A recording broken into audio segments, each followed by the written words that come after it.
Today I'm going to talk about how to get a girlfriend. Welcome to Missing the Mark, where we look for meaning in strange places. I'm Christopher. So before I begin, quick caveat I want to mention, it is important when looking for a girlfriend first to figure out why. Now, the correct answer here is because you want to get married and have children, or try to have children, in order to, fulfill that vocation as parent. And marriage is important to the children because marriage is there to protect the children. Now, if this is your goal, you should figure out whether or not this is in fact your proper vocation. There are people for whom it is not. There are people for whom their proper vocation is to be a priest or a monk or a friar. This video is for men, so, obviously there are people who also should be nuns, but this video is for men. So, if that is your vocation, this is not, by the way, a second best. Properly speaking, the religious vocations are, in fact, a higher calling, a supernatural calling in the original etymological sense of above nature. The natural calling is to marriage, but the supernatural calling is to things where people forsake marriage for the sake of something greater, such as for being a priest or being a religious. It's not a second best, and something, if it is your proper vocation to be like a priest or a religious brother, then God is doing you a favor by preventing you from falling into a lesser vocation than the one that God wants you to be in. So just something always to bear in mind, make sure of what your proper vocation is before you try to commit yourself to a vocation. If you shouldn't be a priest, don't try to become a priest. If you should be a priest and shouldn't be married, don't try to be married, go become a priest. Straightforward, simple, but important to always mention, because there are a lot of people who assume that they know for sure what their vocation is for some reason without ever having, even figured out what the other vocations are and being in a terrible position to actually say so. So, do your research, know what you're doing before you try to do it. Okay. So for people, the rest of this video is for people for whom your vocation is marriage, or at least you believe it to be. It's possible that your vocation is actually to the single life, the committed single life or something like that. Wherein again, not being successful in trying to get married is actually God doing you a favor by enabling you to do the thing that he's, given to you. So, okay. So a lot of things follow from this. About how to get a girlfriend, because the purpose in getting a girlfriend is, in the classical sense of courtship, it's to be on the path to marriage and children. And so it's the early stages where you're evaluating people, trying to find somebody who would be suitable. Okay. So as I said, a lot of things about how to succeed at this follow from what it is that you are trying to do. So the short version of this is largely going to be become somebody who would be a really good father. Now, there's a lot to that. That's not a simple thing to do. That's not just hit the gym once or twice a week and have a job and you're good. There's actually a lot to being a father, because remember, the whole point of marriage is two people have so much of an excess of ability to care for themselves that they get together and make new people who they then care for many, many years and teach how to be human. In addition to keeping them alive, you have to then teach them all the things necessary to be a functioning adult. That's what the vocation is. It's having so much of an ability to take care of yourself that you can take care of others too. So you make them in order to take care of them. That's why God the Father is the metaphor for us, by the way. But anyway, that God made us in order to give to us. You can see the similarity. So you need to be a person who has so much of an excess of ability to take care of himself that he can then take care of other people as well, people who do not yet exist. Now remember, one of the things in the ability to take care of yourself is the ability to do things like not have your own needs met for a protracted period of time, to, have things where people are just constantly demanding things of you while you're tired and don't have much sleep and don't feel appreciated. And life sometimes, remember, life is composed of many, many different sorts of cycles. And sometimes these waves line up, so you get really huge peaks and everything feels great. And sometimes the troughs line up. One thing is a long trough and one thing is short and so on. And then you've got other things. And sometimes these troughs line up and life is really, really hard. And you need to be able to be there for people and take care of those people who can't help themselves, your children, even when all of these things are lining up and you feel awful. So a big part of this, by the way, is what people often refer to as confidence. Is like, confidence is attractive. It's not confidence in the sense of like being very convinced about like propositions that you hold. They don't even really mean confidence. What they mean is independence. The ability to be independent of, not needing other people. This is a key part of being a father. You need to be so much to the point of not needing other people that even when life is dumping on you, even when, you're behind at projects on work and you've had a fight with people that you care about and you haven't gotten much sleep last night and you didn't even get to eat lunch today, despite the fact that all of these things are going terribly, you still have it in you to take care of people who need you. And, ideally somewhere find the grace to have a smile on your face while you do it, because they don't have the ability to deal with all of the stuff you can deal with. And so you reassure the little person who can't understand any of this that life is okay. Things are all right. You smile at them to let them know, don't worry, I've got it. You don't have to worry because I can take care of you. That's not easy. That, by the way, is, as I said, what people refer to as confidence. It's really independence. It's really an extreme amount of independence such that you are capable of doing what you should, ideally with some outward grace to it as well, with enough self-control that you can present the greater truth to people that life is still okay, even though you feel like shit, because like a lot of things aren't okay. But that's all right. That's stuff you can deal with, and you will be able to deal with, and they don't have to deal with. So what you communicate to them through your body language, through your tone of voice, through your face, is that what they need to know is that life is, as far as they are concerned, okay, and they don't need to worry. That's what I mean by a lot of the advice on how to get a girlfriend is going to amount to become the sort of person who would be really good at being a father. So, things like going to the gym. Good idea, because it is actually very useful to be strong. Like, there are a lot of times in life you have to carry things for people as the man in the house, because you're the biggest one, almost certainly. There'll be exceptions, but it's rare. Men on average are 6 inches taller, and the way physical preferences tend to work is women do have a strong preference for men who are taller than they are. Now, women average, in the United States, women average like 5'2", and men average like 5'8". So, like, men are on average about that much taller than women are on average. So, it does mostly work out. There are things about women only like men over 6 feet, but like, do some actual statistical research. Not like, what do people pick on the small subset of people on some dating site in one particular year, but like, look at actual society. And like, see how many men under 6 feet tall are in fact married and have children. Anyway, point being, like you as a man will tend to be the biggest, strongest one around, especially like when most of the people are children. You're certainly going to be bigger and stronger than they are. And so you will it'll come to you to do the physical stuff like carrying things. And like, when you are physically strong, like you've gone to the gym and you've built up muscle and so on, you can do this much more readily. It'll take less out of you. You will have more emotional reserves at the end of it if it is less of an exertion. And this is especially true if you haven't gotten much sleep and other things are bad, because a lot of being prepared is being prepared to do what you need to do, even under bad circumstances. So yeah, like the advice that like men should hit the gym, you don't need to look like an underwear model. Most men do not look like underwear models, but hitting the gym is a really good idea because it keeps you physically healthy. It's a great idea for that reason. It's also just very useful to be strong in order to do things like take care of people, because sometimes like you've got a child in one hand and have to carry the heavy thing in the other.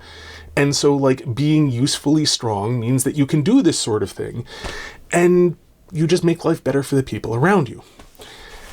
So again, like there's a direct relationship between like hit the gym, not because you need to look like an underwear model or a statue of Adonis or something, but because like being usefully strong will help you in the vocation of fatherhood, and you will look like you will be able to do this part of the vocation of fatherhood well, which is a reasonable, is a part of attractiveness. Having that independence of circumstances and other people, such that when life is dumping on you, you can still do the things you know to be right. You can still do the things where people rely upon you, and they can still rely upon you even when everything is going wrong. That stuff, confidence is attractive, which really is independence is attractive. And it's really like, this is something that shows that you are, in fact, ready and fit for the vocation of fatherhood, that life can dump on you. You can feel alone. And trust me, human beings, no matter what community they are in, will feel alone. In fact, there are few things that are more lonely than feeling alone in a crowd of people. Now, that's not most of the time, but sometimes you will feel alone for whatever reason, because we're fallen creatures and so are the rest of the people in our family. You're going to feel alone. And even when you feel alone, you can still push on and do things. Even when you feel unappreciated, even when you feel all of these things, everything is going wrong at the same time. When you can deal with that, when you have gotten to the point that you have enough self-control and self-mastery that you can deal with terrible circumstances and still do the things you need to do, and at least occasionally muster up a smile while you do it, for the sake of the people who are not having the terrible time, and so communicating to them to the truth of what applies to them, and not communicating only what applies to you, again, that will be that aspect of things. Now, instead of sort of enumerating all of that, actually, I think like those two will suffice for the general thing. Like, it's a good idea to be, reasonably well-read, well-educated, to have some vague idea of like what's going on in that portion of the culture that you want to inhabit, so that you can actually carry on a conversation with various people. Very useful skill for finding a girlfriend is the ability to converse with any old person that you meet. Now, the reason why is because before a woman becomes your girlfriend, she's somebody... Before you know a woman, I don't want to get ahead of myself, she'll be somebody you don't know. And so you will need to be able to have a conversation with her before you know her.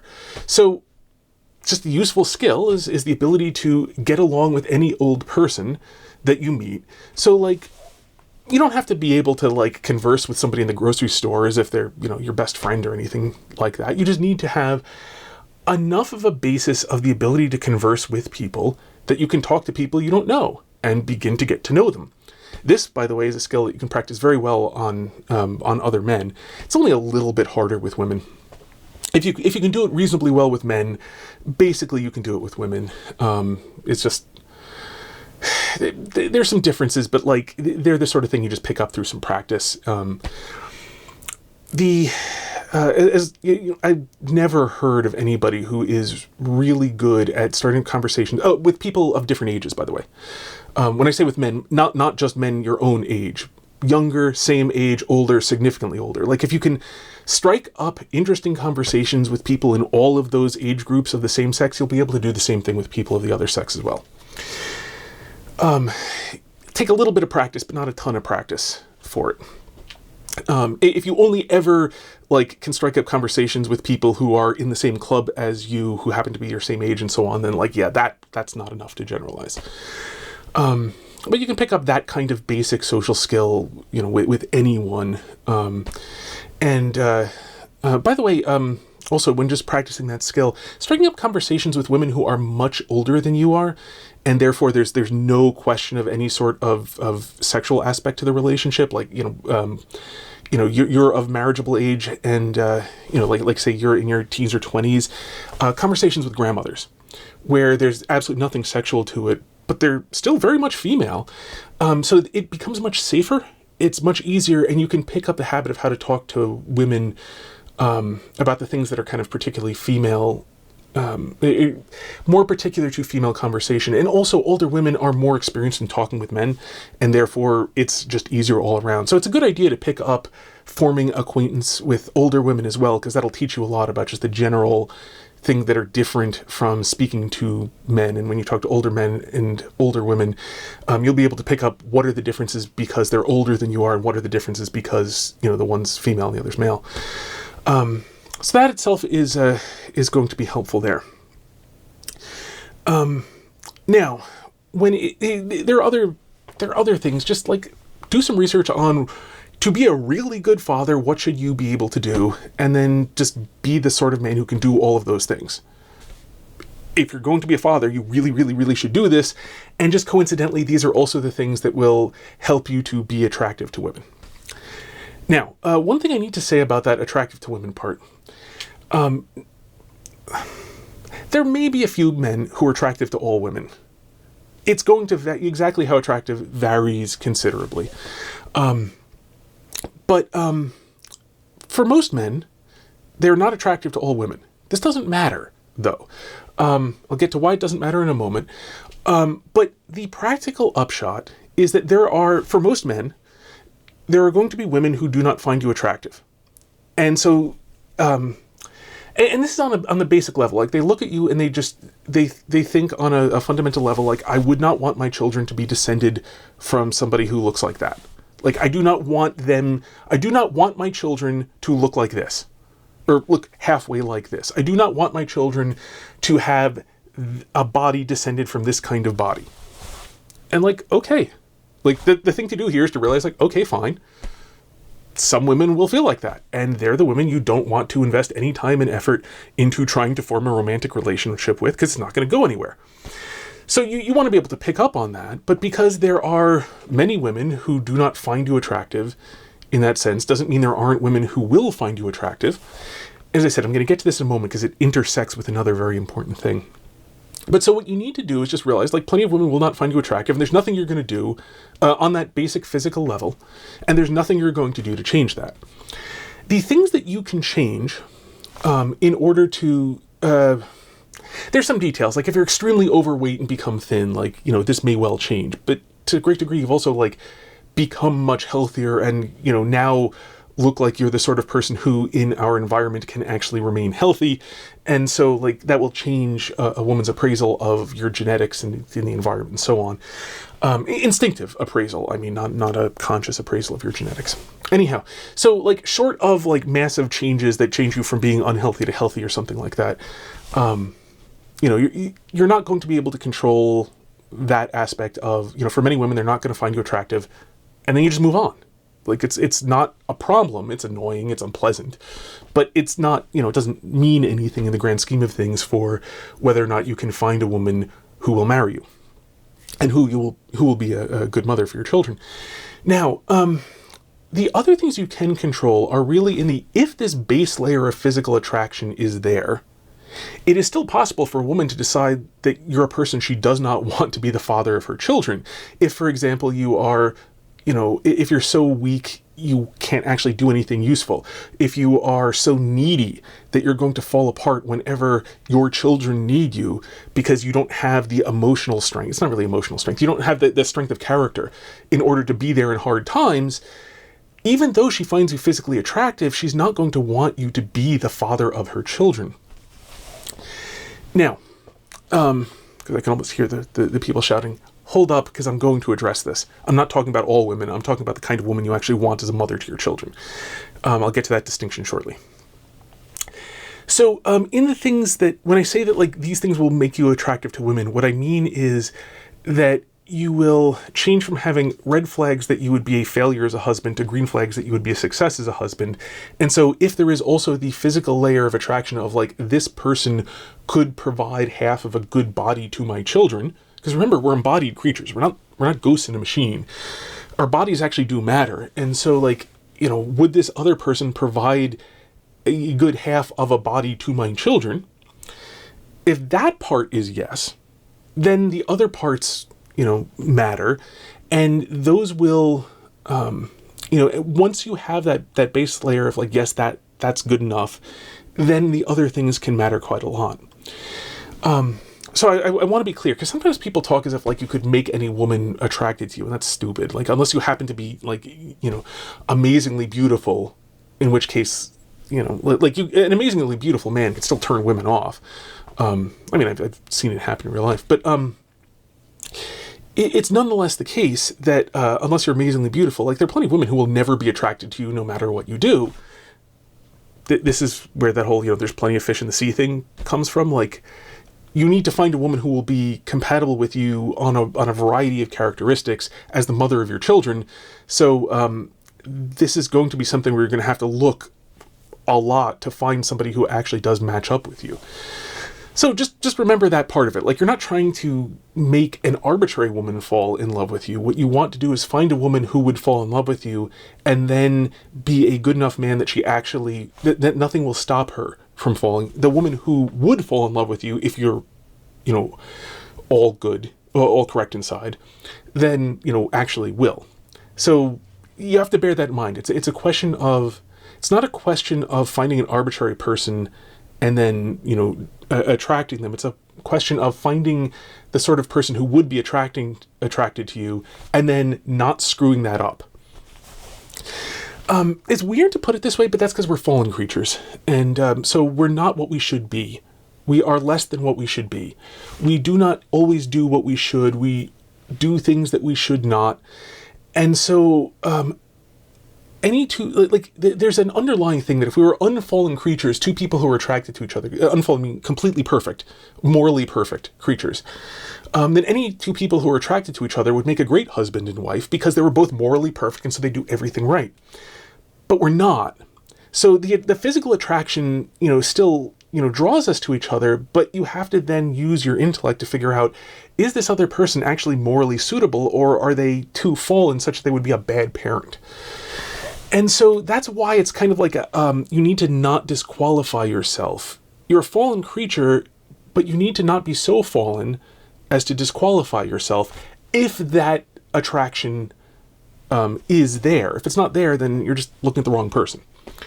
Okay, so the thing I said I would get to, and about picking women,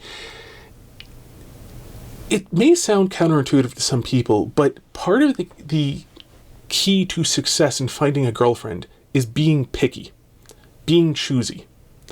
Not about her physical appearance.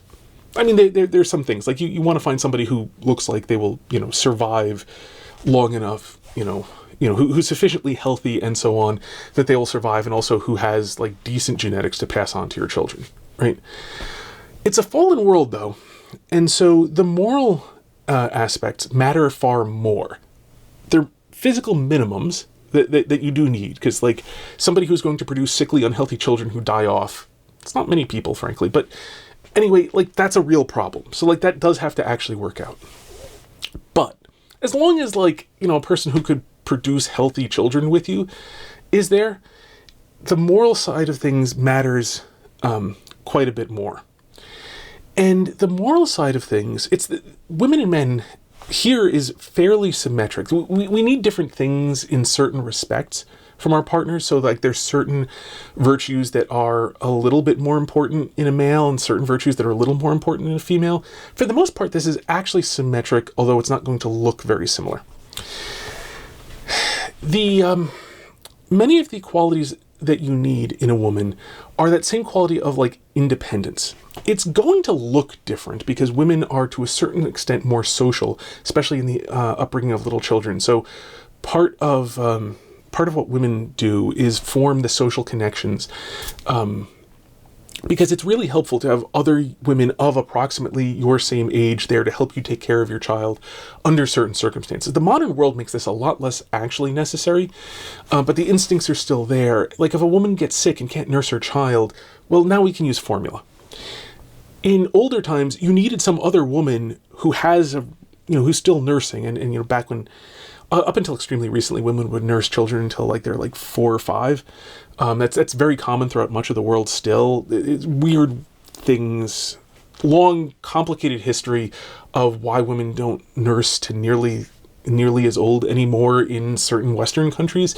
And in many ways, it's kind of a mistake.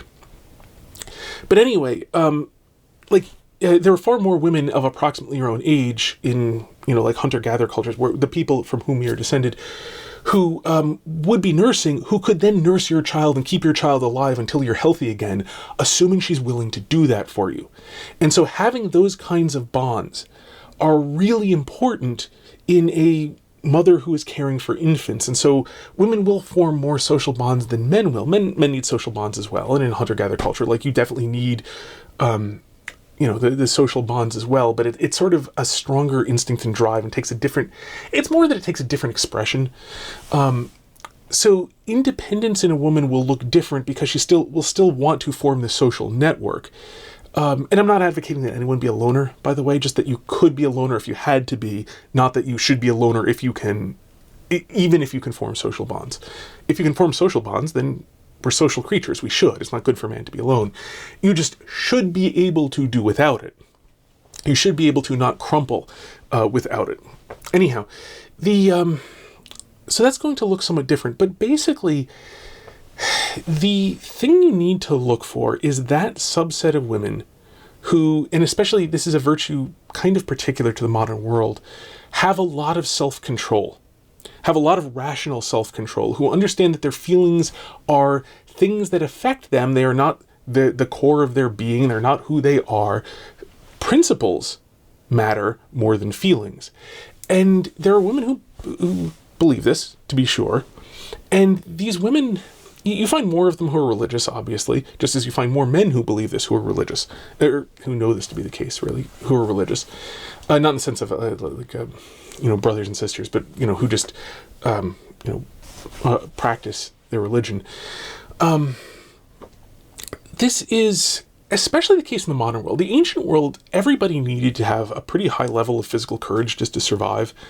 A world where, like, you might literally face large predators as you're walking along a road is a road, a world that doesn't have any painkillers, is a world in which you need to be able to function despite feeling plenty of pain at times. It's a world in which you need to not back down from things that might well kill you. Not to mention, like, when you walk everywhere, there may well be, people who will try to kill you. Some predators come on two legs. And so the ancient world needed a certain minimum level of physical courage that was just very high.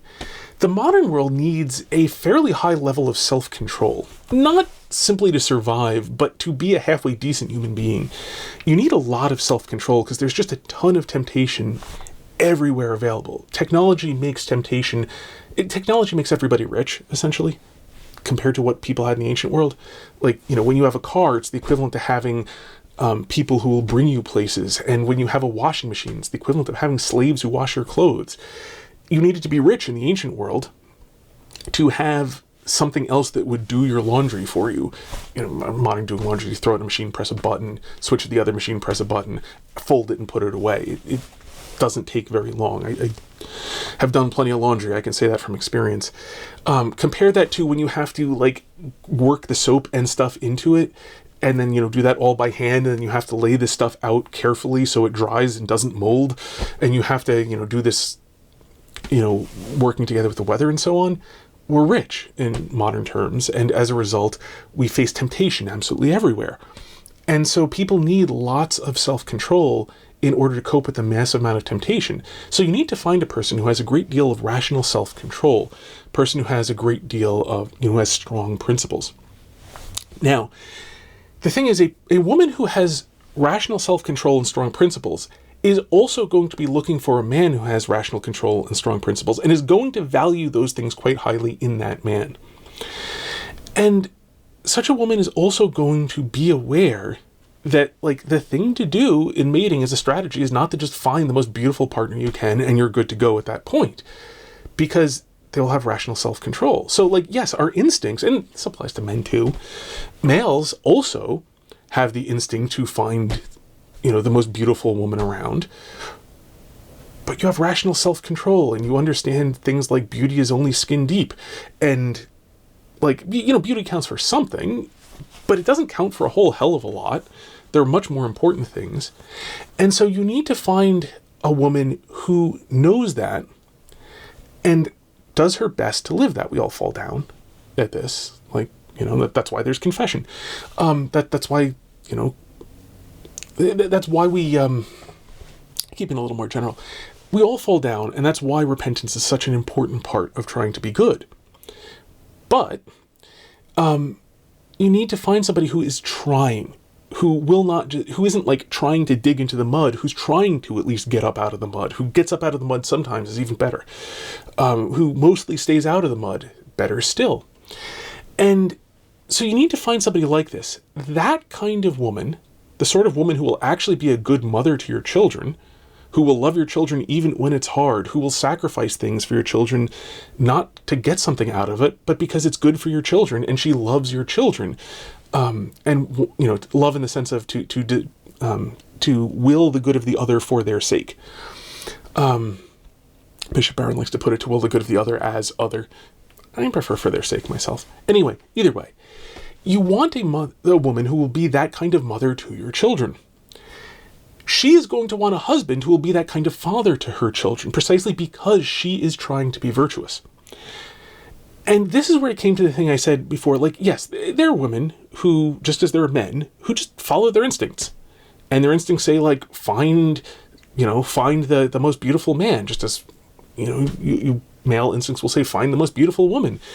And the thing is, these are not the people you want as these are not the women you want as your wife. So, like, yeah, they will select against you if you're not the most beautiful man around. And they will not value the things in you, like moral character. But that's okay, because you don't want her anyway. A woman who will not value these things is a woman who does not value them in herself. It is impossible to say, like, principles matter. Principles matter more than feelings. And I will rationally control myself. Whatever my instincts are telling me to do, I'm going to rationally consider what is good, and I will force myself to do what is right, even though I don't feel like it, or even though I feel like doing something else. But who the hell cares what my husband does? It's absurd. No one will do that. No woman who rationally cares about what's good is going to do that. Now, by the way, if your conclusion is, if you're going to object like there are no women like this, well then fine. Guess what? You're not cut out to be a husband. Like, if there are no women of marriageable material around you, then you don't have a woman to be a wife, and so you can't be a husband. And so clearly, if there are no women like this around you, this is not your vocation. So stop trying to do this. If you actually believe this to be impossible, stop trying. Don't try to do the impossible. It's a waste of time. If you really think there are no virtuous women around, then stop trying to find a woman. Do something else with your life. You will be happier if you do not try to find a woman that you think impossible to find than if you waste all your time trying to find a woman who doesn't exist. Or, what is worse, decide, you know what? I'll just pick a bad woman as the mother to my children, because that'll work out. I'll have children and they'll be miserable, and I'll be perfectly happy with them being miserable because, hey, at least I had children. Don't be a piece of garbage. And by the way, if you actually think that, like, well, any woman, even a bad woman, is better than no woman, you're not cut out to be a father. So, either go and become a man cut out to be a father, or you're not meant to be a father, so stop trying. If there are no good women around you, you're not going to be a father. So either you're wrong and there are good women. So if you keep on trying, you really actually believe there are good women. So, face up to the fact you believe it. Or if you truly believe there are no women around who will, rationally control their actions, then stop trying. Find some other way to be happy. Because, guaranteed, you cannot be happy with women if it's not true. Well, depending on where you are. I mean, you could be on an island with only one woman and she's a bad woman. But, if there are no women around of decent moral character, then you can't be happy with a woman. Because you can't be happy with people of bad moral character, male or female. They can be acquaintances. They can be fun to play badminton with or whatever. I don't play badminton myself, but it looks like a fun enough game. But bocce ball or whatever, anything where they're not going to hit you and, maybe they'll cheat or something. So even that won't be fun. But maybe you can have a tangential relationship with a person of bad character, but that's about it. So, yeah. Okay. Now, that, as I said, this is actually very helpful because the sort of women you want are the sort of women who will value the things in you above the moral qualities in you above another man who is of significantly worse moral character but happens to be prettier, as long as you are above that physical minimum. As I said, like if you're not above that physical minimum, move on, find a different woman. Now, the thing is, and this is sort of getting to the practical aspect of this.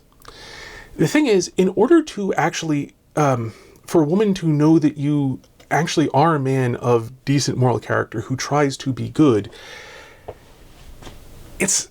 she's got to become acquainted with you under circumstances in which she will actually find this out. Because lots of people will tell other people, I'm a person of fine moral character. What good is that?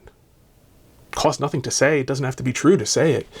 You only know that a person is of good moral character if you see them behave of good moral character when put into those circumstances. Now, this is one reason why trying to forge a relationship in person is going to be way, way more advantageous for people of acceptable physical appearance, but who are trying to be virtuous. Whereas online stuff, which has a very, very narrow interaction, will very, very heavily favor people who are physically beautiful. Because you can clearly see whether or not a person's, Photoshop aside, you can clearly see whether or not a person's physically beautiful just by looking at them. You cannot tell whether or not they have decent moral character just by looking at them.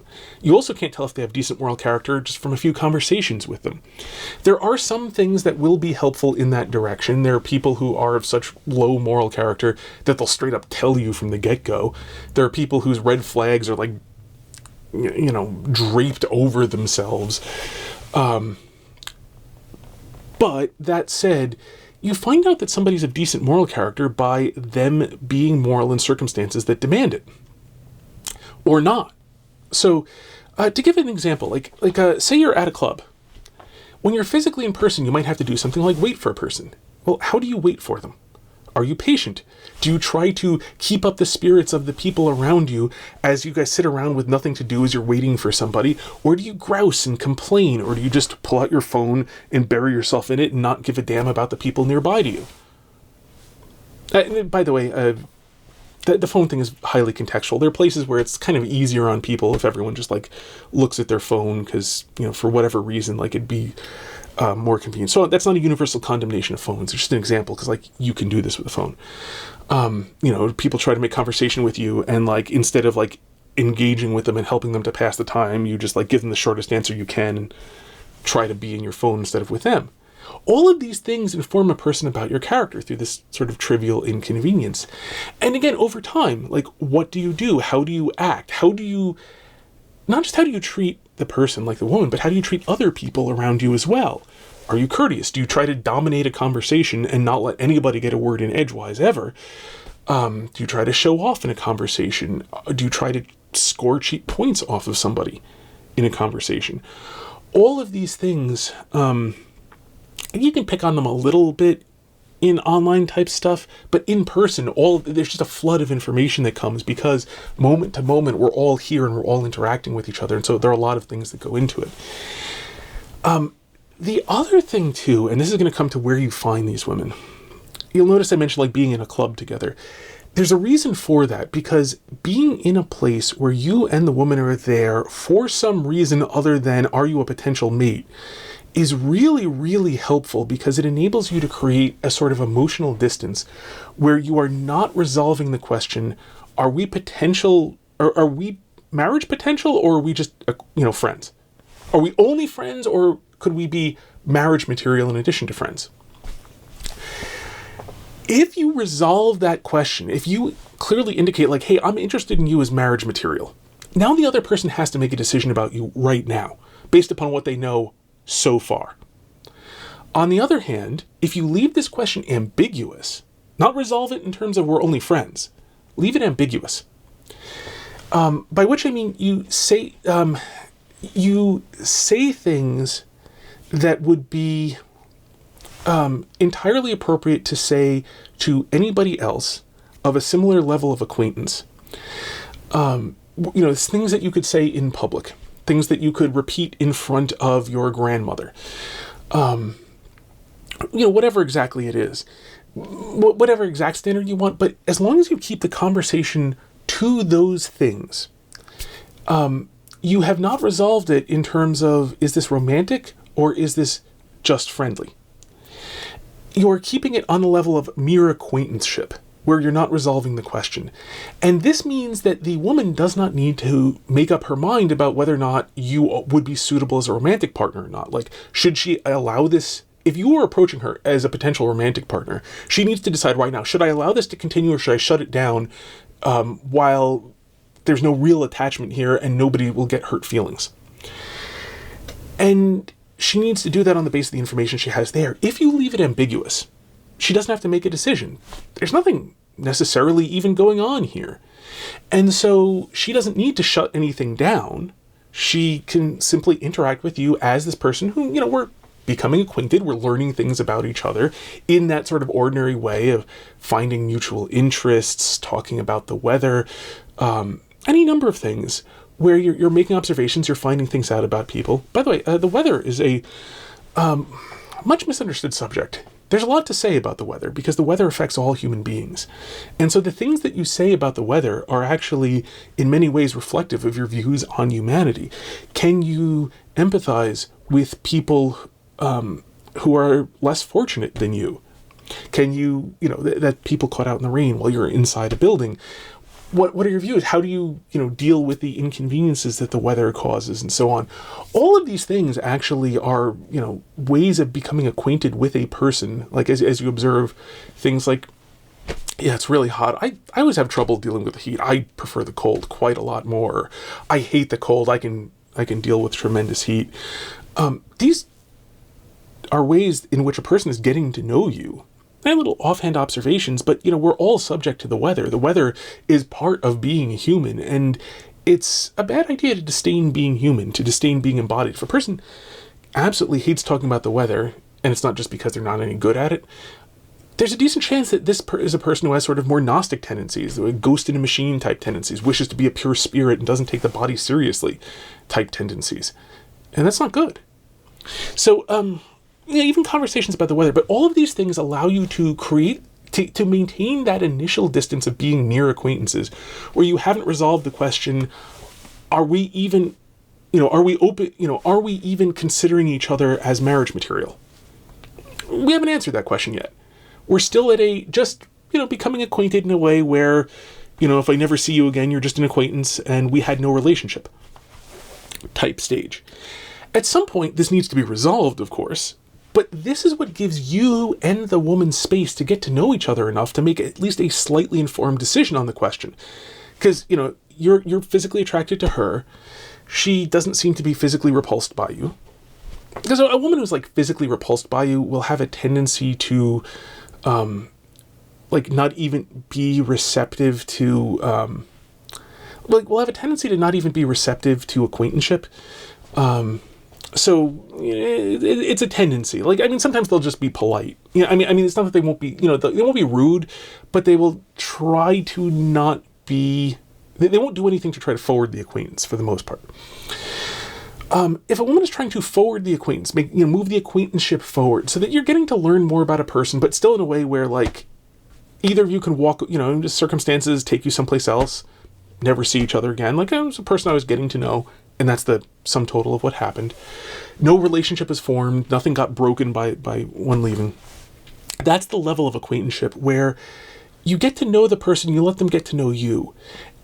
And having a place to be where the two of you are there for some reason other than each other is extremely helpful in making that happen. And that is why I mentioned being at a club, whether it's a book club or a cooking club or a spinning club or a archery club or anything where the two of you have some reason to be there other than to meet each other.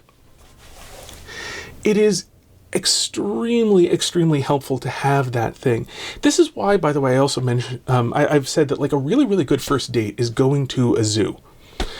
A zoo, museum, anything like this. There are a number of, it's an interesting thing to do. It is a thing in which the two of you are there for some reason other than each other. You are going to the thing together. So if you're essentially having if you're at the point of possibly asking a person on a date, but you are, well, I mean, when you're at the point of asking a person on a date, you've kind of resolved this question in a romantic direction.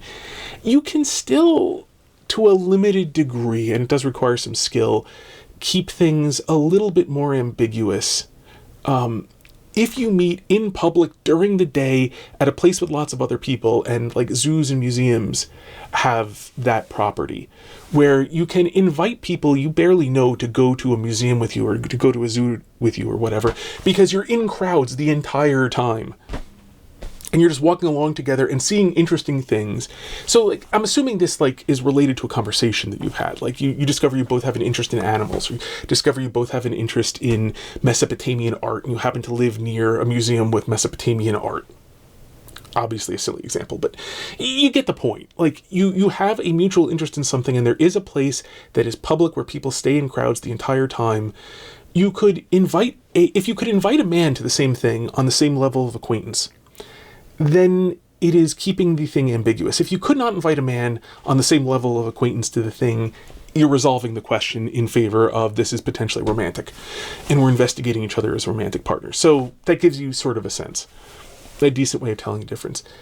But the nice thing about something like going to, even if you resolve the question, so like you've made an acquaintance with each other, you've got a reasonable feeling that she's open to you physically, like there's a base level of attraction that's sufficient, not overwhelming, but sufficient, where she is trying to forward the acquaintanceship as well. Because, like, as I said, if she's not trying to forward the acquaintanceship, if you're doing 100% of the work and she's doing none, then she probably is not interested in you. If she does some of the work of improving the acquaintance of the two of you, then she's probably open to you on that physical level and wants to get to know you more to evaluate you as an entire person. Once you become reasonable, once you get to know her well enough that you, think she seems like a decent human being, tries to live a life of rational self-control and has decent principles and so on, and her beliefs about the world are in general workable and so on. Like if a person is a convinced philosophical hedonist, the fact that they try to live out their principles doesn't matter. They've got bad principles. So, but they've got decent principles and they try to live according to their principles. They understand that like rational self-control is important. We don't always have it, but it's important to try, and it's important to like get up when you stumble, and so on. Like, this seems like a decent person. Your senses, you have enough, like you can talk to each other, you can increase your acquaintanceship, and you have things to talk about, down the line and so on. You haven't exhausted all of the things the two of you have in common, and neither of you can think of any subject to talk about whatsoever. And she has been trying to improve the acquaintance as well. Like, she will offer, and this can take the form of like asking you questions that are not like the minimum required by politeness, or volunteering things about herself, her interests, observations about the world, and so on, that are things that where you get to know her. So like, talking about like what your favorite book is, or talking about like an interesting thing that you see here. These are all ways in which a person you learn something about a person as they share their perspective on the world. So if she is routinely doing things to improve your acquaintanceship, her acquaintanceship with you and your acquaintanceship with her, then there's a decent chance that that like she finds you as, she has not seen any reason to reject you as a potential mate. And so you're still in very early stages, but at this point it would be reasonable to try to resolve the ambiguity in favor of let's explore the possibility of us being marriage material. And then this is where I recommend like a first date. And what I like about something like a museum or zoo or whatever is all the things I said before, and it's not resolving the question real hard. It's still leaving things very open. It's keeping it very safe. It is still possible that, like, if as you're spending a lot, spend 2 hours together at the zoo, like, you get to know somebody a bunch, And like, maybe you'll find out as you consider, as the acquaintance like progresses a lot more, and the question is like, yeah, we are considering each other as marriage material, and you come to the conclusion the answer is no. Well, okay, like you can say no to the next thing, and not really a big deal, and it's a very, very emotionally safe kind of environment. Also physically safe, that contributes to emotionally safe, but it's a very emotionally safe place. Like, you can't escalate things very quickly in a zoo because they're just people with children around you. So like everyone has to be on like their decent behavior in some place like a zoo or museum or what have you, and that keeps the thing safe. And so it's a great first date. And also it involves things like you have to walk around for a while. You're going to be slightly tired. There's going to be inconveniences. You and she will have to work out things like, what do we want to look at next? There will be options. And so like you will have gain some experience in like working things out together. And how do we, like, you want to go see the gibbons and I really want to see the dolphins. How do we work this out? It's not a big deal. There's not a lot at stake, but like you get a taste of like, what does a person like to work with? Because marriage is more than anything a working partnership. You are working together to take care of children, to live a life together. You're not going to be spending every waking moment together, but like can be pretty intertwined and have to work together for an awful lot of things. So this gives you a sense of like, what does the person like to work with? It gives her a sense of what do you like to work with? Because you're both making the same evaluations at the same time if you're dealing with decent people.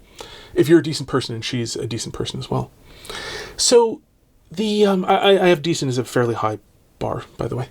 Anyway, so like that's a good direction to go where like, in some technical sense, maybe like it's a date, but it's still a very early date. There isn't really like a formal relationship going on. But now you get a much better sense of who the person is, and they get a much better sense of who you are. And you've done it in a very safe way where they can easily back out, so they don't have to make any snap decisions on the basis of what they know. They're at much greater leisure to find these things out because it's much safer to do so. And when you're not, Adonis, time is on your side. It takes time to find out that a person has virtue. It takes time that moral virtue and intellectual virtue and so on. It takes very little time to find out that a person has physical virtue. It takes time to find out that a person has moral virtues. So time is on your side in terms of her finding these things out about you, and time is also on your side about finding things out about her. And so that's why like this kind of thing, now it can, this can proceed and become, increasingly to the sort of things that you would not ask a man to do. Again, I mean, for the sake of virtue, like, I would not recommend a solo camping trip together out into the wilderness as one of your dates. Like, it's a good idea for the sake of being fallen creatures in a fallen world to have prudence, until you're actually married. So don't misunderstand me when I say like you can escalate the intimacy of the things into things you wouldn't invite a man to. Like there are all sorts of movies you would not invite a man to go see. But like you might invite a woman that you're romantically interested to go see, but like you're still in a movie theater, right? So as I say, don't misunderstand me when I say that, but like you can escalate these things to where like there is a real, like you're getting to know each other. And by the way, the reason why movies, I don't know if people go to movies anymore. I haven't been to a movie in, 20 years. But the thing about movies, movie nights can be useful, less so in this kind of context. Although, like, you can pull them off with something like the right kind of movie you could pull off with, like, a double date or something. The thing about movies is they give you, they're little plays showing people in unusual circumstances, and so it gives an opportunity to react and comment to these circumstances, so you can find out more about a person, in how they react, the thoughts that they have, and so on, to the thing, to these unusual circumstances. So that's why movies are kind of useful. So that's kind of an overview. As a super brief summary, know yourself and figure out your vocation. Do your best to figure it out correctly in an informed way. Once you're sure your vocation is marriage, figure out what would be involved in being really good at your vocation and become that. Once you are that, start making the acquaintance of a lot of women. By the way, having female friends can be extremely useful because female friends also know other women. So people where you have resolved that, are we marriage material or just friends we're just friends category, it can be very handy to have female friends because they will, they potentially can introduce you to women. And the other thing is, it's helpful practice just in dealing with women, because there are some details where it's different. Dealing with women as friends and dealing with men as friends is substantially similar, but there are a lot of subtle differences where this will help out. Other things is like just having female friends can help to reassure other women, especially if you can be seen in public with them in something where the two of you are going as friends. Having another woman around you who does not run away from you is a really great social signal that you have a lot of those moral things that aren't always the case in a fallen world right, that a woman can be around you. That's why men who are in a sort of predatory way will have a female wingman when they're looking for one-night stands, because it's really, really helpful, actually. Same basic underlying principle, bad motives. Same thing, but for good motives, helpful. Let's see. Make the acquaintance of a lot of women. Keep things do this in contexts where you both have a reason to be there other than to meet each other. So like, it's going to be really hard in something like online dating. You can still pull it off, probably. I mean, I've never done online dating. It wasn't I was married before online dating was a thing, or a major thing in our culture. It can be really hard. Women will have to make snap judgments based on your physical appearance to begin with, because they will know very, very little about you, and much of it can easily be lies, on your profile. So they'll have to make snap judgments. So there are a lot of things stacked against this working out well, for somebody who's trying to be a good father and find a good wife to be, a good mother to his future children. There is, but even there, you can say like, okay, yes, we're here to investigate this possibility, but neither of us know each other, so let's keep this on the level of acquaintanceship, and we'll just get to know each other in a very safe way where we're not making any rushed decisions about anything. You can still kind of pull it off. It will require more skill. If you can meet women in contexts in which the two of you are there for some reason other than each other, it will be much, much, much easier to maintain this sort of ambiguity as you become acquainted with each other before you resolve it into, okay, let's explore whether or not we're actually potential husband and wife. Get to know each other, and get to know each other as far as possible in circumstances where you can learn about her character, because circumstances you can learn about her character will almost certainly be circumstances she can learn about your character. And so if you're trying to find out about her character, then like since this part's symmetric, this will probably just work out so she can find out about your character. If she tries to forward on the acquaintanceship, then it's very likely that you have like the basics that have to be there, of like, you're attractive enough that you're at least not somebody she's going to like be repulsed by, are there, and then you can build on things. And somebody who will rationally value the important stuff over instinct, who's a person you're trying to find anyway for a wide variety of reasons, because like that's a person who's going to be a good mother to her children, is somebody who will, over time, as she gets to know you, get to see those, the virtuous qualities that you have built up and developed in yourself as you have striven to be a man who would be a good husband and father to his children. She'll be able to see those things under the same circumstances that you can see that she has the virtues to be a good mother to her children. And then in like, children as they're like 3 and 5 and 10 and 15, not just like, we'll keep an infant alive, by the way. I just want to throw that out there. And so that will then enable her to see that. And then when she sees that and sees that, like, well, of the men that she has met, maybe you're only like middling physically attractive, but you're just so much more virtuous. You're so much more of what you really should be, that in total, you would be a much better father than some other man, husband and father to her children than some other man. This gives the space in which she can then basically allow that physical attraction, even if it's not the strongest physical attraction around, to start to develop, because a person who exercises rational control, and everyone listening to this video really should have the experience of this, of being able to be attracted to a woman and then not do anything about that fact that you're attracted to her. Because there are lots of attractive women around with whom you should do absolutely nothing about the fact that you're attracted to them. And so, since that is a thing that a human being can do, a woman can do that too. And I don't want to get into the deep psychology of how you like manipulate your own feelings and condition yourself to feel different things than your initial reactions.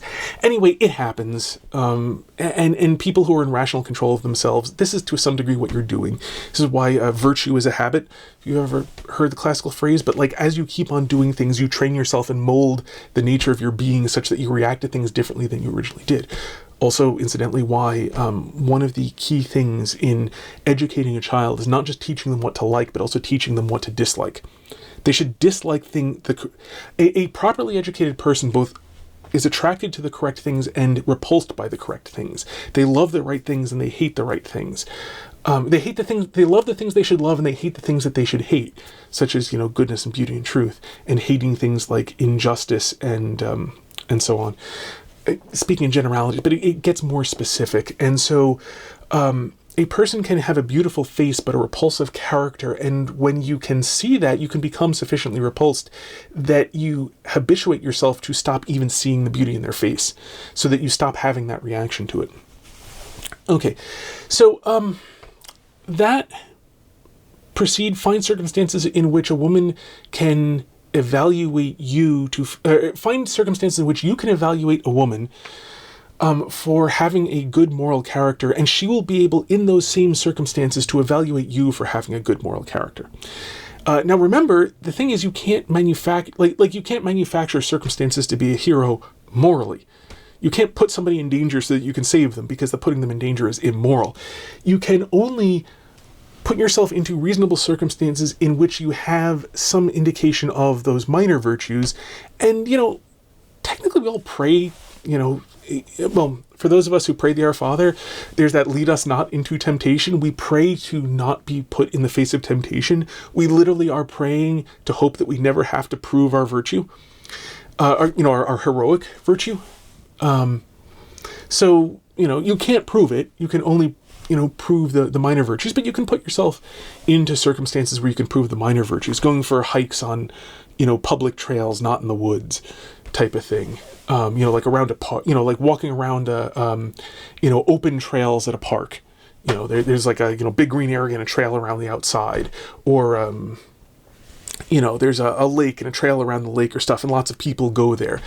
Like you will have the minor physical virtues of exercise and endurance and patience and so on. Like those you can very legitimately put yourself in circumstances to display. Always remembering, you need to keep it feeling comfortable and safe and so on. And it's only later on, as you get to know a person and you trust them to a reasonable degree, but you're still evaluating, are we really good for being husband and wife, that you can trust people with going for a hike in the woods where there's nobody else around, but the two of you trust each other enough for that you're not going to be exposed to any great temptations and nobody's going to do anything that they shouldn't. So then you can do things like go for a hike together even though there aren't other people around, in a later stage of getting to know each other after are we potential marriage material has been resolved. And so you keep on going and be prepared to be hurt, because it'll look promising and then people decide you're not for them and it'll hurt like hell, and you just have to pick yourself up and keep on going. There's a lot of suffering in this world if you want to be successful in life. So, be prepared for that. There's also a lot of suffering in being a father. Not so much physical suffering, but there'll be tons of disappointments and there'll be tons of things that you tried to give your child better, but you didn't end up teaching them very well, or you didn't, in some particular thing, you want to teach them this, but you didn't end up doing it very well, or you wish they would see the amazing goodness in this movie, but they only kind of like it, and these things actually really do hurt, and they may not sound like much when you don't live them. They really actually hurt quite a lot when you hope so much to be able to give your child every good thing that you yourself experience, and you can't, and that hurts like hell. And you just have to deal with it, because there's still a lot of good in the world. And the mere fact that, a lot of it hurts doesn't take away from the fact that it's good. So, So, and that kind of relates to the thing I said before. If you have to be able to keep focused on the goodness in life, even despite all the problems. It'll help you be a good father. It's just necessary as a human being to be happy in this fallen world. I mean, it would also be necessary to be happy in an unfallen world. You'd just be good at it. Because not everything's given to all people. And so, like, even in an unfallen world, you need to be able to not be disappointed by the goods that are not given to you, and to enjoy only to enjoy the goods that are given to you, even though not all goods are given to you. You just would be good at it, as opposed to in this fallen world, we tend to be bad at it and have to work really hard at it. But anyway, yeah, fatherhood is good. And like all good things, it's hard and hurts. And like all good things, getting there hurts. And so be prepared to be hurt as you do it, because it's worth it if this is your vocation. And if not, for the love of God, go find your actual vocation. Until next time, may you hit everything you aim at. If you like this video, then clicking the like button, according to YouTube, will make them more likely to recommend it to others. If you know anyone who might get something out of this video, then it would be kind to share it with them, or just share it on social media in general. And if you'd like to see future videos of mine, you can subscribe. And if you're not in the habit of checking your subscriptions page regularly, then I suggest clicking the notification bell and setting that to always. Because otherwise, subscribing to a channel basically just sort of like gives YouTube a hint that maybe it should consider recommending these videos to you, possibly at some point, if they think so. It's a funny world we live in. God bless.